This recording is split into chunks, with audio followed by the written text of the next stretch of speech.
السلام عليكم ورحمة الله تعالى وبركاته. الحمد لله رب العالمين والصلاة والسلام على رسوله الكريم أما بعد فقد قال الله تعالى في القرآن الكريم والفرقان المجيد أعوذ بالله من الشيطان الرجيم بسم الله الرحمن الرحيم ويسألونك عن الخمر والميسر قل فيهما إثم كبير ومنافع للناس وإثمهما أكبر من نفعهما صدق الله العلي العظيم. قال نبينا صلى الله عليه وسلم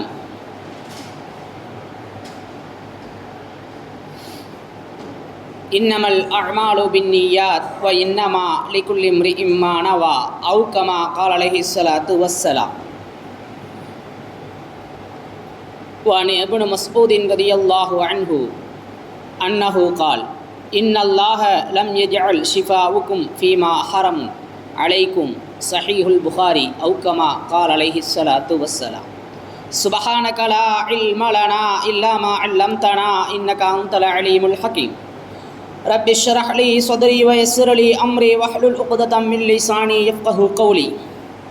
اللهم صل على سيدنا نبينا مولانا محمد طب القلوب ودوائها وعافية الأبدان وشفائها ونور الأبصار وضيائها وعلى آله وصحبه وسلم.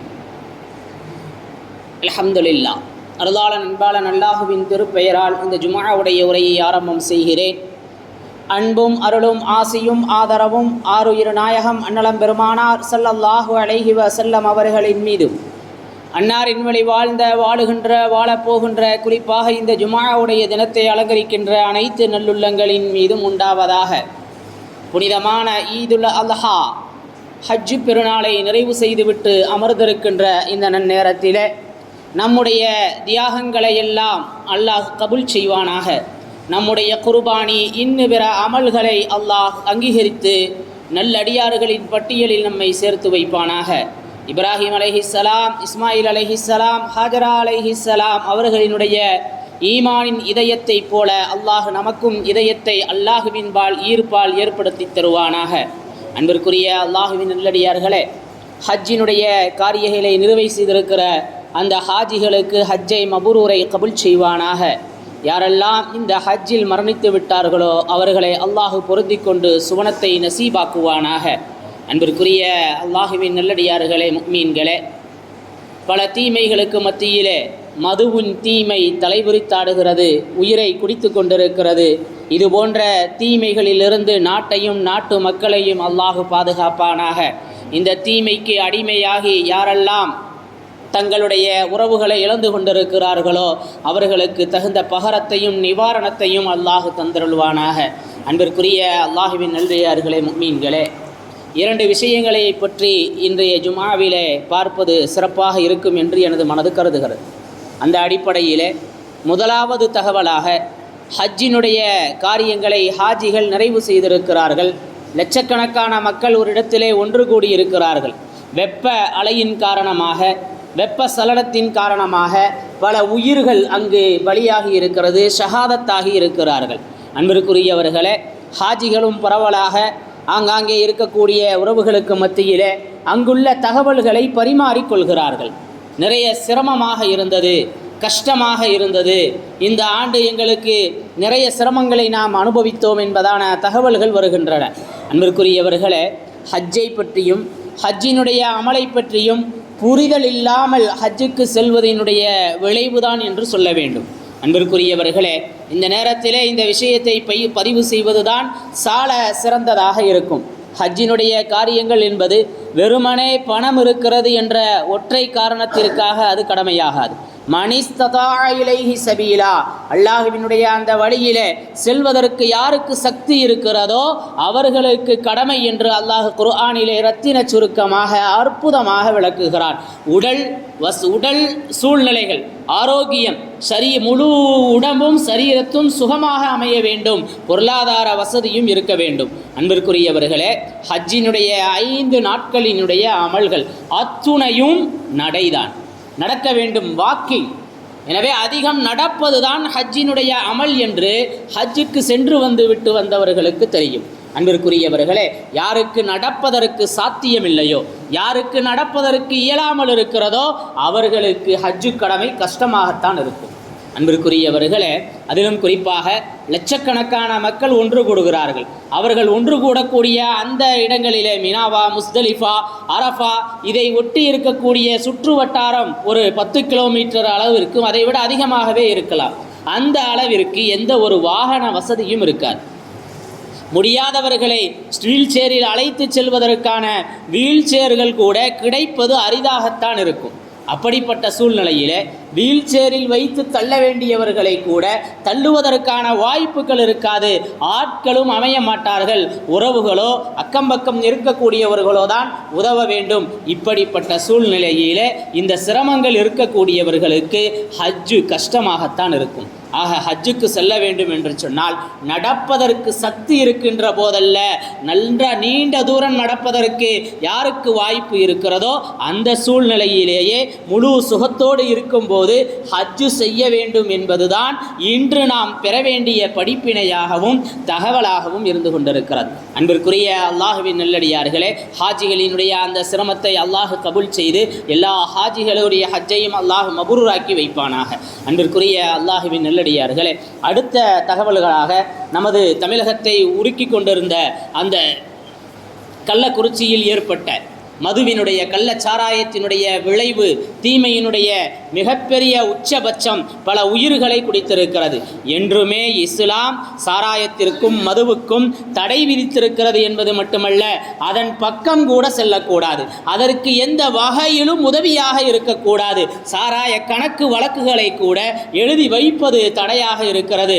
வாடை வரும் என்று சொன்னால் அதை கூட ஊதி பார்த்து என்று போக்குவரத்து போலீசார்கள், போக்குவரத்து காவலர்கள் எப்படி நீ வாயை ஊதுன்னு சொல்றாங்களோ, பல தருணங்களிலே ரசூலுல்லாஹி ஸல்லல்லாஹு அலைஹி வஸல்லம் அவர்கள் தண்டனையை நிறைவேற்றும் போது வாயை ஊதச் சொல்லி மது அருந்தியவனா இல்லையா என்பதை கண்டுபிடித்திருக்கிறார்கள். அந்த வாடை கூட ஆகாது என்று இஸ்லாம் தடை செய்து வைத்திருக்கிறது.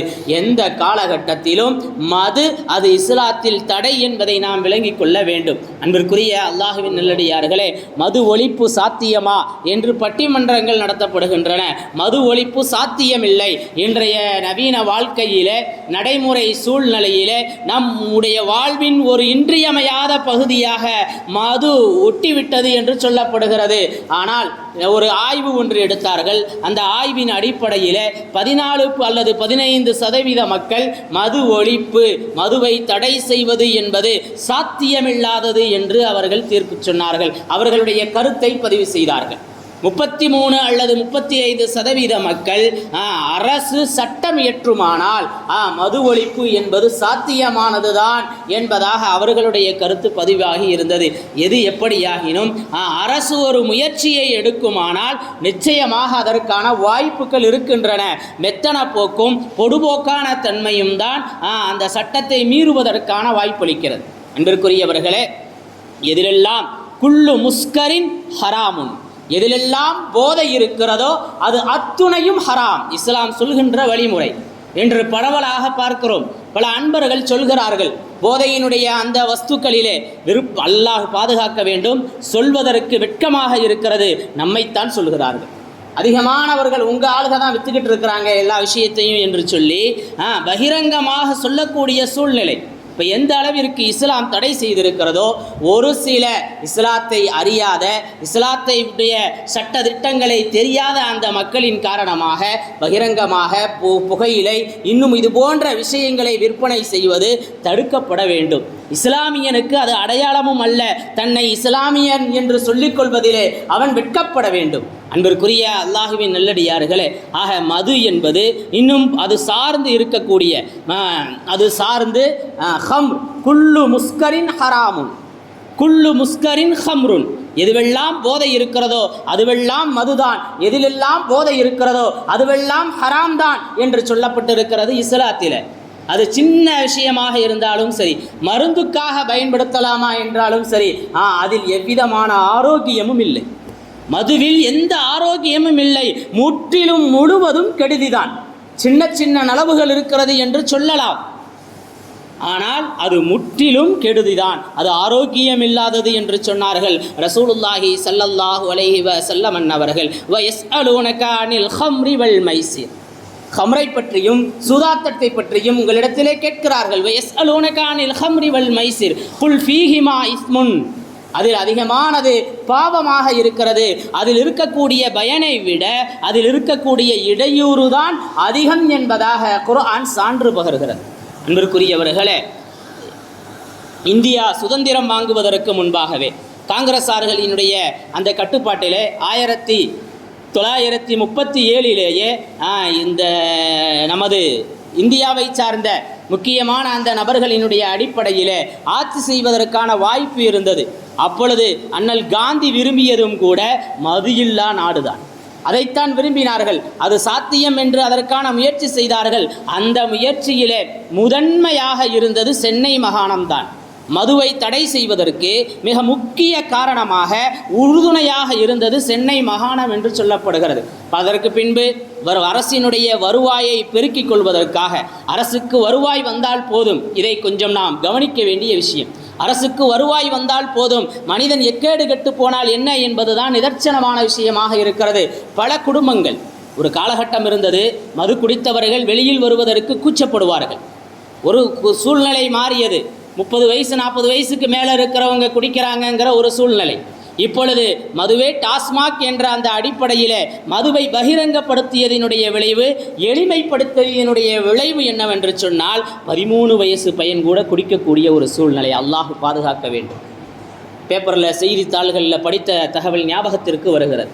திருப்பூரில் ஒரு ஸ்கூல் பள்ளி மாணவி சொல்கிறார், என்னுடன் படிக்கக்கூடிய வேறு மாநிலங்களை சார்ந்த மாணவிகள் வருகிறார்கள். அவர்கள் தங்களுடைய பைகளில் மது பாட்டில்களை வைத்து கொண்டு வந்து விடுதிகளில், ஹாஸ்டல் ரூம்புகளில் குடிக்கக்கூடிய சூழ்நிலை இருக்கிறது என்று பதிவு செய்கிறார்.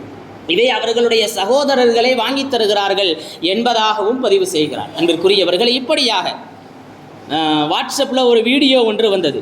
சின்ன குழந்தை, ஒரு உறவினர் அந்த குழந்தையை குடிக்க சொல்லி அதில் வற்புறுத்தக்கூடிய ஒரு வீடியோவும் வந்தது. எந்த அளவிற்கு மதுவினுடைய தீமைகள்! அன்பிற்குரியவர்களே, ஹம்ரு என்று சொன்னாலே அறிவை மழுங்கடிக்கக்கூடியது. இன்னைக்கு அறிவை வளர்ப்பதற்காக பல பொருளாதாரம் செலவழிக்கப்படுகிறது. அறிவு வளர்ச்சிக்காக, கல்வியில் முன்னோடியாக வேண்டும் என்பதற்காக பொருளாதாரத்தை இழக்கின்றான் மனிதன்.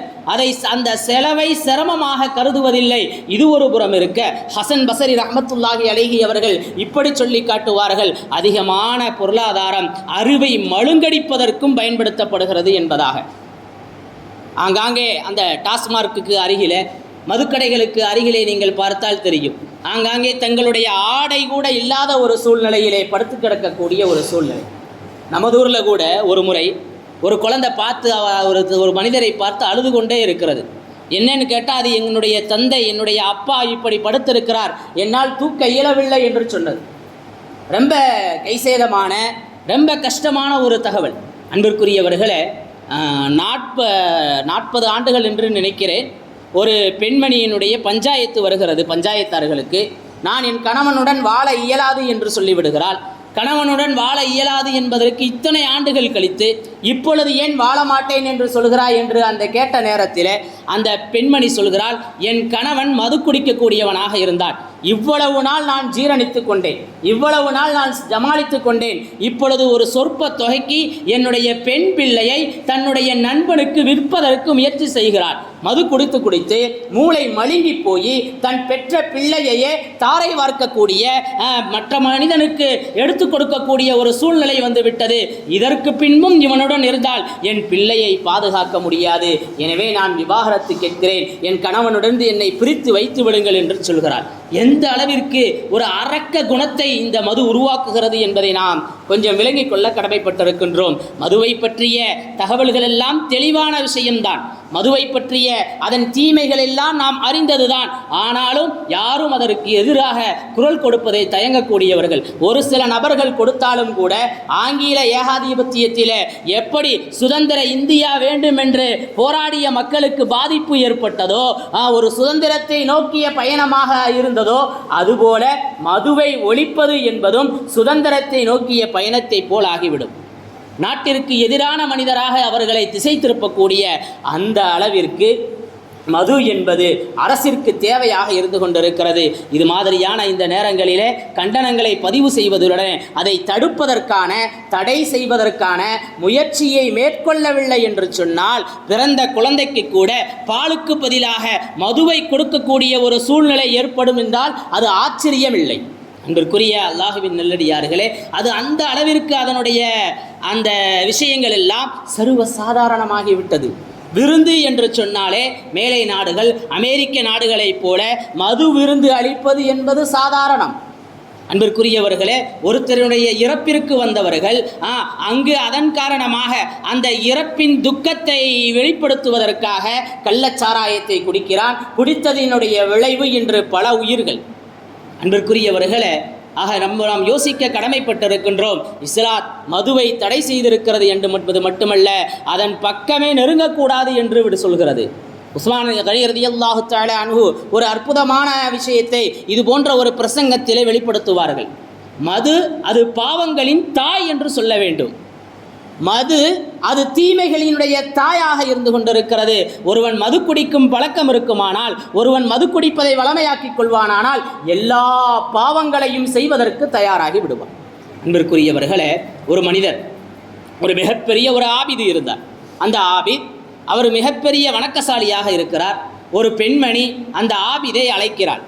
உன் பெருமணி அந்த ஆபிதை அழைக்கிறாள். நான் இஸ்லாத்திற்கு வர விரும்புகிறேன், எனக்கு களிமா சொல்லி கொடுப்பதற்காக நீங்கள் என்னுடைய இல்லத்திற்கு வர வேண்டும் என்று அழைக்கிறார். இப்போ இந்த மனிதர் களிமா சொல்கிறேன்னு சொல்கிறாளே, எனவே என்ன செய்வோம், அவளுக்கு போய் களிமா சொல்லி கொடுப்போன்னு சொல்லி அவளுடைய இல்லத்திற்கு இந்த ஆபிது வருகை தருகிறார். உஸ்மான் ரலியல்லாஹு தஆலா அன்ஹு அவர்கள் இந்த சம்பவத்தை சொல்லி காட்டுவார்கள். வந்த அந்த மனிதர் இல்லத்திற்குள் நுழைகிறாள். அந்த பெண் கதவை தாளிட்டு விடுகிறாள். தாளிட்டு விட்டு சொல்கிறாள், உங்களுக்கு ஒரே ஒரு வாய்ப்பு தான், 3 விஷயங்கள் இருக்கிறது. 1, என்னை விபச்சாரம் புரிய வேண்டும்.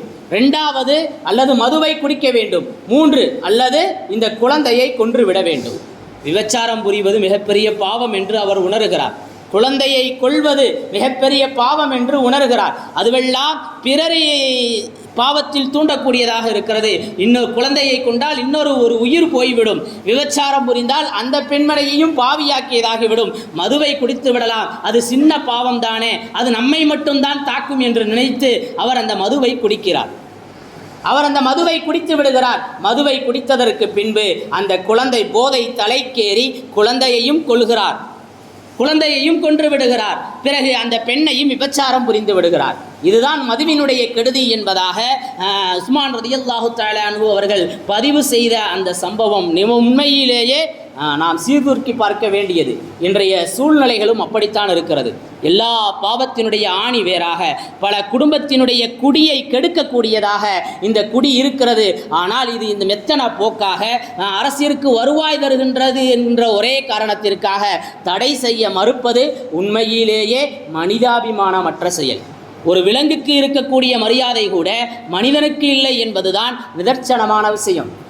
நாயை கொல்லுவதற்கும் நாய் அதன் காரணமாக நாய்க்கடி ஏற்பட்டு பல உயிர்கள் போகிறது. ஆனால் நாயை இந்த அரசு பாதுகாக்கிறது. நாய்க்கு எந்த விதமான ஒரு இதுவும் ஏற்பட்டு விடக்கூடாது என்று அதற்கான அமைப்புகள் இருக்கின்றன.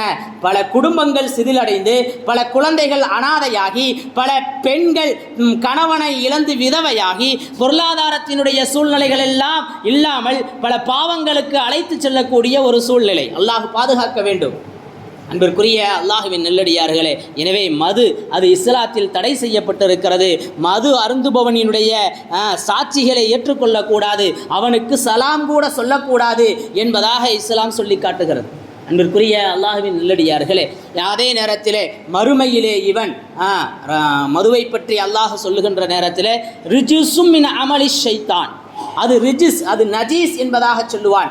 ஷிர்க், இணை வைப்பிற்குத்தான் சிறுக்கு. அந்த இணை வைப்பினுடைய சிலை வணக்கத்தை பற்றி சொல்கின்ற நேரத்தில் அது நஜீஸ் என்று சொல்வான். அப்படி மதுவையும் மது குடிப்பவர்களையும் ஒதுக்கி வைக்கிறது இஸ்லாம்.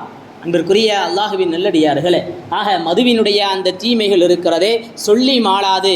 அதையெல்லாம் விளங்கித்தான் வைத்திருக்கிறோம். அல்லாஹு தான் நல்லுதவி புரிய வேண்டும். அதற்கு எதிராக குரல் கொடுப்பதில் முன்மாதிரியானவர்கள் இஸ்லாமியர்கள். ரசூலுல்லாஹி ஸல்லல்லாஹு அலைஹி வஸல்லம் அவர்களுடைய காலகட்டத்திலே யாருடைய வீட்டிலே மது பேரல்கள் அதிகமாக இருக்கிறதோ அவர் கண்ணியமான மனிதராக கருதப்பட்டார். அப்படிப்பட்ட காலகட்டத்திலும் மதுவை தடை செய்தார்கள் ரசூலுல்லாஹி ஸல்லல்லாஹு அலைஹி வஸல்லம் அவர்கள்.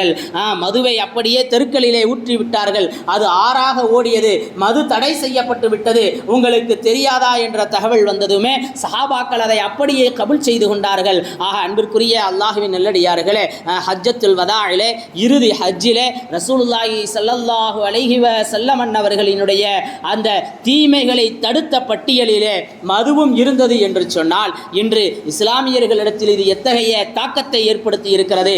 இஸ்லாமியர்களாகிய நாம் அதன் மீது எந்த அளவிற்கு வெறுப்போடு இருக்கிறோம். மது பாவம், மது இஸ்லாத்தில் தடை என்ற அந்த சிந்தனையாவது உள்ளத்தில் இருக்கிறதா, அதை பற்றிய ஒரு நினைவாவது நம்முடைய உள்ளத்தில் இருக்கிறதா என்பதை கொஞ்சம் நான் யோசிக்க கடமைப்பட்டிருக்கின்றோம். அன்பிற்குரியவர்களே, அது ஹராமான விஷயம், அல்லாஹ் தடுத்த விஷயம். அதில் எந்த நேரத்திலும் ஷிஃபாவிற்கான ஆரோக்கியத்திற்கான எந்த ஒரு விஷயமும் இல்லை என்பதை தெளிவாக விளங்கிக் கொண்டு எல்லாம் வல்ல அல்லாஹ் சுப்ஹானஹு தஆலா இது போன்ற சமூக தீமைகளிலிருந்து பாவங்களின் தாயாக இருக்கக்கூடிய அந்த மது போன்ற எல்லா தீமைகளை விட்டும் நம்மையும் நம்முடைய பிச்சிலங்களையும் நாட்டையும் நாட்டு மக்களையும் அல்லாஹ் பாதுகாப்பானாக. வாஹிரு தஅவானா அனில் ஹம்துலில்லாஹி ரப்பில் ஆலமீன். அஸ்ஸலாமு அலைக்கும் வரஹ்மத்துல்லாஹி தஆலா வபரகாத்துஹு.